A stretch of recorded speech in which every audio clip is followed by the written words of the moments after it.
जय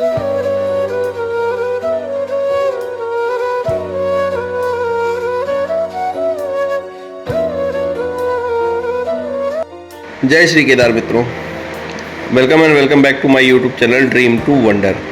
तो आइए आज आप लोगों को मैं सोनप्रयाग से केदार जी के पास लेके चलता हूँ। केदारनाथ, ये सोनप्रयाग की पार्किंग है। यहाँ पर सोनप्रयाग में बहुत बड़ी पार्किंग है। सोनप्रयाग में भी है, सीतापुर में भी है। दोनों जगह पार्किंग में अपनी गाड़ी पार्क कर सकते हैं इजीली। और ये पार्किंग में गाड़ी पार्क करने के बाद आप आएंगे सोनप्रयाग की जो मार्केट है। दोनों साइड होटल रेस्टोरेंट बने हुए हैं। आप यहाँ पे रुकना चाहें तो आप यहाँ रुक सकते हैं, अन्यथा यहाँ से आपको 1-1.5 किलोमीटर पैदल चलना पड़ेगा और आएगा जो टैक्सी स्टैंड है, वहाँ से टैक्सी लेके आप गौरीकुंड भी जा सकते हैं। तो ये सारा आपको 1.5 किलोमीटर लगभग पैदल चलना होता है। और उसके बाद आपको जो गौरीकुंड का टैक्सी स्टैंड है वो आ जाएगा और आपको वहाँ से टैक्सी लेनी है। 50 रुपये टैक्सी वाला लेगा, आपको गौरीकुंड ले जाके छोड़ेगा।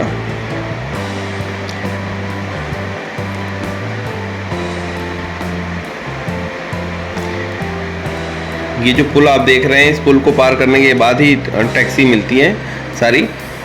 ये इन लोगों का यूनियन है, इसके चलते आप लोग आगे नहीं जा सकते हैं। मतलब प्राइवेट गाड़ियां आगे नहीं जा सकती। वो सारी गाड़ियां आप देख रहे हैं वो लाइन से लगी हुई हैं। वही गाड़ियां आपको बार बार आएंगी, लेके जाएंगी, वही चक्कर लगाती रहती हैं। यहाँ पे आपको सारी चीज़ें फिक्स ही हैं। मतलब एक तरह से 50 रुपये उन्होंने फिक्स कर रखा है कि 50 रुपये जाने के और 50 रुपये ही आने के। गाड़ियों का अपना नंबर होता है, हर अपने नंबर पे ही जाएंगी। ऐसे किसी गाड़ी में आप ना बैठें कि जो खाली खड़ी हो, जिसका नंबर होगा वही गाड़ी आपको लेके जाएगी।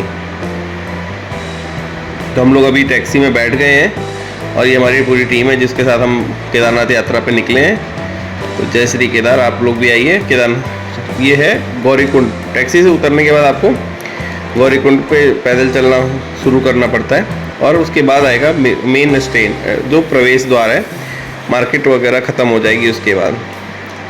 अभी ये गौरीकुंड की ही पार्किंग है जहाँ पे प्राइवेट जो कमर्शियल टैक्सी हैं, जो या इनकी यूनियन की टैक्सी है, वहाँ पर यहाँ से यू टर्न लेती है।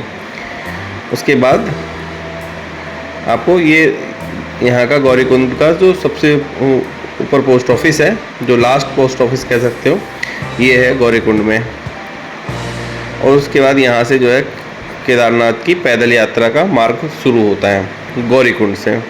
यहीं पे आपको माता गौरी का जो कुंड है वो मिलेगा। अगर आप लोग आना चाहें तो कभी आपको मौका लगे तो आप ज़रूर आइएगा। गौरीकुंड में एक तरफ आप देखेंगे कि तो गर्म पानी इसमें नदी में निकल रहा है। कुंड में गर्म पानी और नदी में -3 डिग्री 4 डिग्री ठंडा पानी। ये माता गौरी का मंदिर है। यहाँ पे माता गौरी को शिवजी ने प्रसन्न किया था और बोला, यहीं पे शिवजी ने माता गौरी को विवाह के लिए बोला था कि हाँ मैं तुमसे शादी करूँगा। मंदिर के अंदर फोटो वीडियो बना है, इसलिए मैं आपको बाहर से ही दिखा रहा हूँ।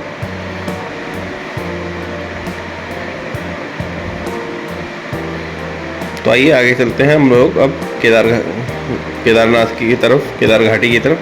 यहाँ पे आपको घोड़ा स्टैंड है। अगर आपको घोड़ा वगैरह लेना है, घोड़ा पिट्ठू पालकी जो भी लेना है वो आप यहाँ से ले सकते हैं। सबके फिक्स रेट हैं। आप सरकारी काउंटर से पर्ची कटवाइए और आप अपने आगे गंतव्य के लिए चलिए। ये वो है मेन प्रवेश द्वार। यहाँ से 14 किलोमीटर बोला जाता है, लेकिन मुझे तो लगता है कि एक डिस्टेंस ज़्यादा है। तो सोनप्रयाग से गौरीकुंड की दूरी लगभग 22 किलोमीटर है और ये सारा ट्रैक करके ही आपको जाना पड़ता है। अगर आप ट्रैक करना चाहें तो ट्रैक कर सकते हैं, घोड़े खच्चर से जाना चाहें तो घोड़े खच्चर से जा सकते हैं, पालकी से जा सकते हैं। लेकिन रिस्की, घोड़े खच्चर से भी जाना रिस्की होता है। भीड़ बहुत है इस टाइम पे और लोग देखते नहीं है। घोड़े खच्चर को इतना भी है कि वो कैसे जाएं बेचारे। स्लिप होता है, पत्थर है सारा, क्योंकि सारा पत्थर है। तो आप अपने स्वास्थ्य का ख्याल रखते हुए ही आप आगे बढ़ें। रास्ते में आपको भीमबली, लिंचोली, छोटी लिंचोली, ये सारी जगह पड़ेंगी। जंगल पहले से आपका पहला पड़ाव है जंगल चट्टी, उसके बाद भीमबली, फिर उसके बाद लिंचोली, छोटी लिंचोली, फिर ऐसे ऐसे करके सारे पड़ाव आएंगे। आपको जगह जगह रास्ते में खाने पीने की दुकानें मिलेंगी। आपको टाइम से रेस्ट करते हुए जाना है। कोई ऐसे जल्दी में नहीं, आपकी अगर पैदल चढ़ाई कर रहे हैं, पैदल ट्रैक कर रहे हैं, तो आपको बहुत ही रिलैक्स मूड में जाना है। आप जगह जगह पे रुकते जाएं, पानी पीते जाएं और अपनी चढ़ाई करते जाएं। एक चीज़ का विशेष ध्यान रखिएगा, अगर आप लोग केदारनाथ की यात्रा पे जा रहे हैं तो ट्रैक सूट ज़रूर रखिएगा, क्योंकि यहाँ पे एक दिन में एक ना एक बार बारिश होना कंपलसरी है। आप अभी एक पहाड़ पे हैं, दूसरे पहाड़ पे आपको लगेगा बारिश हो रही, तीसरे पहाड़ पे आपको लगेगा कि धूप हो गई। तो इसलिए आप लोग अपने ट्रैक सूट को साथ रखें और अपने बैग को भी ढकने के लिए कुछ ऐसा रखें कि जिससे आपका जो आपने बैग ले रखा है वो गीला ना हो। मनमोहक दृश्य तो हैं बहुत रास्ते में, आपको जगह जगह झरने दिखेंगे। अभी देखिए, जैसे अभी इस टाइम पे पूरा बादल हो गया, आपके बादल आपसे नीचे हो गए हैं। ऐसी जगह भी आती हैं। तो बहुत ही मनमोहक जगह है, बहुत ही एडवेंचरस जगह हैं सारी। आपको मज़ा आएगा, आप केदारनाथ जाएंगे तो जाइए, बाबा के दर्शन कीजिए और पुण्य के भागीदार बनिए।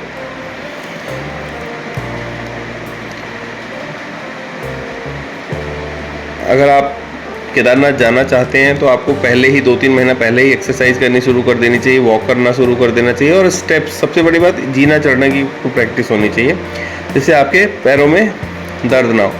ये देखिए, इतनी सारी बर्फ़ अभी भी जमी हुई है केदारनाथ में।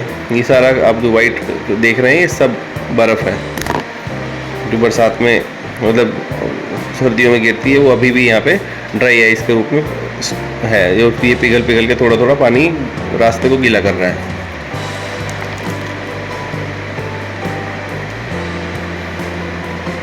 आप हेलीकॉप्टर से भी जा सकते हैं, हेलीकॉप्टर से भी जाना बहुत ही आसान है। आप हेलीकॉप्टर की बुकिंग आपको पहले करानी पड़ती है।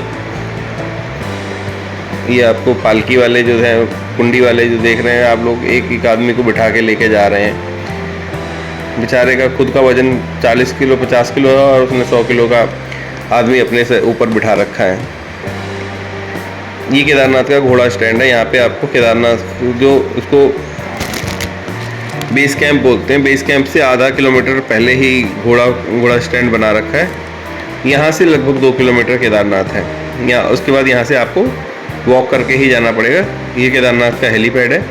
हेलीपैड केदारनाथ मंदिर के लगभग आधा किलोमीटर पे ही है, बहुत ही नज़दीक। अगर आपको हेलीकॉप्टर की बुकिंग मिल जाती है तो आप बहुत आसानी से हेलीकॉप्टर से प्रभु केदार के दर्शन कर सकते हैं। केदारनाथ मंदिर के ठीक सामने ही हेलीपैड है। यहाँ से मतलब लगभग 500-600 मीटर की दूरी। ये आपको जो पुल है, इस पुल को पार करने के बाद मंदिर का एरिया शुरू हो जाता है। ये सारा आप देख रहे हैं जो मंदिर का एरिया है। आप सामने एकदम बाबा केदार का मंदिर है। थोड़ा से आपको चलना पड़ेगा, उसके बाद सीढ़ियाँ आ जाएंगी। आपको अगर यहाँ पे दोनों साइड आपके होटल्स हैं, अब स्टे की बहुत ही अच्छी व्यवस्था है। आप होटल ले सकते हैं, टेंट ले सकते हैं, नहीं तो आप डोरमेट्री टाइप पे भी ले सकते हैं। हर चीज़ की यहाँ बहुत ही अच्छी व्यवस्था है। बाथरूम वगैरह बहुत नीट एंड क्लीन है। आप बाबा के दर्शन करने जाए चाहें तो आराम से जा सकते हैं। ये जो आप सामने देख रहे हैं यही भोलेनाथ का मंदिर है। यहीं पे महादेव ने पांडवों से बचने के लिए अपने आप को पशु रूप में कन्वर्ट कर लिया था। आप लोगों को कथा तो पता ही होगी कि महादेव यहाँ पे क्यों आए, कैसे आए। महादेव जो है पांडवों से छुपने के लिए यहाँ पे आए थे और पशु रूप में। ये यहाँ पे आपको टोकन लेना पड़ता है दर्शन के लिए। जो आपको दर्शन की लाइन में लगना है वो यहाँ से आपको टोकन ज़रूर लेना है। आप जो रजिस्ट्रेशन कराया होगा वो रजिस्ट्रेशन दिखाना है यहाँ पे, और आपको यहाँ से एक टोकन मिलेगा। ये ओम है, यहीं से आपको लाइन लगती है। ये पूरा जो आप देख रहे हैं ये सारा लाइन का एरिया है। यहाँ पे आपको 1-2 घंटे तो लाइन में लगना ही पड़ेगा आपके दर्शन करने हैं तो। भीड़ का इस समय भीड़ बहुत है, तो आप लोगों से रिक्वेस्ट है कि अपना टाइम एक्स्ट्रा ही लेकर आएँ अगर आपको दर्शन करने हैं। ये यहाँ का टोकन है, ऐसे आपको वहाँ से टोकन मिलेगा। फिर उसके बाद आप लाइन में आएंगे, फिर यहाँ पे आपकी सिक्योरिटी चेकिंग होगी और आपको बताया जाएगा कि भैया मंदिर में फ़ोटोग्राफी वीडियोग्राफी मना है। ये सारा मंदिर का एरिया जो आप देख रहे हैं ये सारा, यहाँ आने के बाद आप सब कुछ भूल जाते हैं, सिर्फ आपको भगवान जी ही याद आते हैं। क्योंकि यहाँ पर आने के बाद चारों तरफ भोलेनाथ की जय जयकार, भोलेनाथ का गुणगान चल रहा होता है, तो आप बाकी देश दुनिया से को भूल चुके होते हैं और सिर्फ ये होता है कि कैसे प्रभु के दर्शन हो जाए। यहाँ आपको हर चीज़ की व्यवस्था है। आपको यहाँ पे आप फ्री वाईफाई भी उपलब्ध है, आपको रहने खाने की व्यवस्था उपलब्ध है। आपको यहाँ पर भंडारा हो रहा होता है, आप भंडारे में जाके खाना खा सकते हैं। तो आप केदारनाथ पहुँचने के बाद आपको किसी चीज़ की टेंशन नहीं होती। अब हम धीरे धीरे मंदिर की तरफ बढ़ रहे हैं और अब मंदिर के अंदर जाएंगे, फिर दर्शन करेंगे और आप लोगों को प्रभु शिव जी से मिलवाएंगे, ज्योतिर्लिंग के दर्शन कराएंगे। उसके बाद बाहर निकल के फिर बाकी जगह पे, जो बाकी जगह हैं जैसे भीमशिला है और जो यहाँ के पुजारी हैं उनका जो वो बनाया हुआ मोदी जी ने मंदिर, वहाँ पे चलेंगे। सब जगह जा आपको लेके चलेंगे। ये मंदिर का मुख्य प्रवेश द्वार है, यहाँ से अंदर जाएंगे आप। पूरा मंदिर आपको ये है, जो शिवलिंग है ये वही है मेन शिवलिंग। यहाँ पे आप लोग घी, दूध, दही जो भी आप ला के चढ़ाना चाहते हैं, जल वो चढ़ाएं और आपको मंदिर से बाहर आ जाएं। ये हमारे नंदी जी बाहर विराजमान है, भोलेनाथ के आदेश की प्रतीक्षा में। यहाँ पे तरह तरह के नागा, साधु सब आपको मिलेंगे और ये रास्ता आपको ऊपर लेके जाता है भीमशिला की तरफ। भीमशिला वो शिला है जहाँ पे जो 2013 की त्रासदी आई थी, उस त्रासदी को रोका था और उस त्रासदी को रोकने के साथ साथ मंदिर को बहुत अच्छे से बचाया था, जिससे कि मंदिर को कोई भी नुकसान नहीं हुआ। यही है वो भीमशिला। इस भीमशिला के कारण ही मंदिर बच पाया, अन्यथा मंदिर को भी बहुत नुकसान होता। यह है आदि शंकराचार्य जी का मंदिर, या आदि शंकराचार्य जी की समाधि का जो है वो मंदिर बनाया हुआ है। यहाँ पे आपको राउंड राउंड करके नीचे जाना होगा और यहाँ पे आपको आदि शंकराचार्य जी की प्रतिमा के दर्शन होंगे।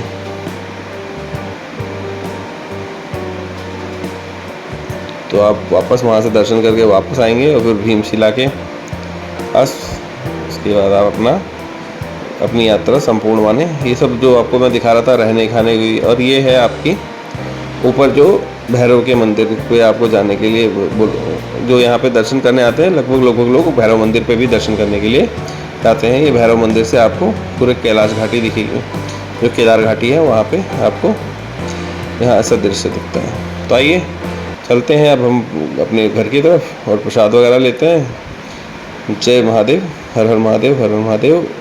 मिलते हैं अगली वीडियो में, तब तक के लिए आप अपना प्यार और आशीर्वाद ऐसे बनाए रखिएगा। वीडियो को लाइक कीजिएगा, चैनल को सब्सक्राइब कीजिएगा और अपने अन्य दोस्तों को भी शेयर कीजिएगा। हर हर महादेव, जय शिव शंभू।